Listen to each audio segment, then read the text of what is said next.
ایک آدمی کے 4 بیٹے تھے۔ وہ چاہتا تھا کہ اس کے بیٹے یہ سبق سیکھ لیں کہ کسی کو پرکھنے کو جلد بازی کا مظاہرہ نہ کریں۔ لہٰذا اس بات کو سمجھانے کے لیے اس آدمی نے اپنے بیٹوں کو ایک سفر پر روانہ کرنے کا فیصلہ کیا اور دور دراز علاقے میں ناشپاتی کا ایک درخت دیکھنے کے لیے بھیجا۔ ایک وقت میں ایک بیٹے کو سفر میں بھیجا کہ جاؤ اور اس درخت کو دیکھ کر آ جاؤ۔ باری باری سب کا سفر شروع ہوا۔ پہلا بیٹا سردی کے موسم میں گیا، دوسرا بہار مین، تیسرا گرمی کے موسم میں، اور سب سے آخر والا چھوٹا بیٹا خزاں کے موسم میں گیا۔ جب سب بیٹے اپنا اپنا سفر ختم کر کے واپس لوٹ آئے تو اس آدمی نے اپنے 4 بیٹوں کو ایک ساتھ طلب کیا اور سب سے ان کے سفر کی الگ الگ تفصیل کے بارے میں پوچھا۔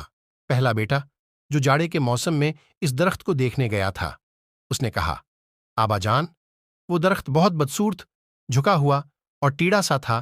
دوسرے بیٹے نے کہا، اے والد محترم، وہ درخت تو ہرا بھرا تھا، ہرے بھرے پتوں سے بھرا ہوا تھا۔ تیسرے بیٹے نے ان دونوں بھائیوں سے اختلاف کیا کہ وہ درخت تو پھولوں سے بھرا ہوا تھا، اور یہ کہ اس سے حسین منظر پہلے کبھی دیکھا ہی نہیں تھا۔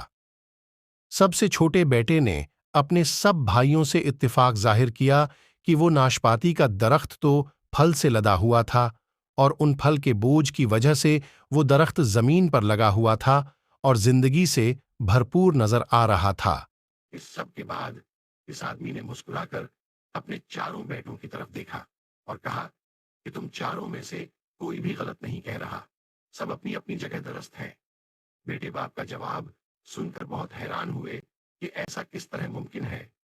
باپ نے اپنی بات جاری رکھتے ہوئے کہا کہ میرے بیٹوں، تم کسی بھی درخت یا آدمی کو صرف ایک موسم یا ایک حالت میں دیکھ کر کوئی حتمی فیصلہ نہیں کر سکتے۔ کسی فرد کو جانچنے کے لیے تھوڑا وقت ضروری ہوتا ہے۔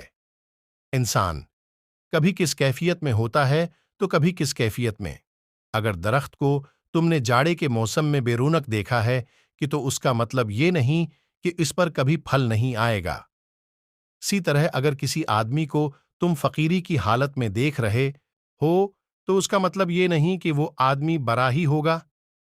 میرے بیٹوں، کبھی بھی جلد بازی میں کوئی فیصلہ نہ کرو۔ کسی کو اس وقت سمجھایا پرکھا جا سکتا ہے جب یہ تمام موسم اس کے اوپر گزر جائیں۔ اگر تم سردی کے موسم میں ہی اندازہ لگا کر نتیجہ اخذ کر لوگے تو گرمی کی ہریالی، بہار کی خوبصورتی اور بھرپور زندگی سے لطف اندوز ہونے سے رہ جاؤ گے۔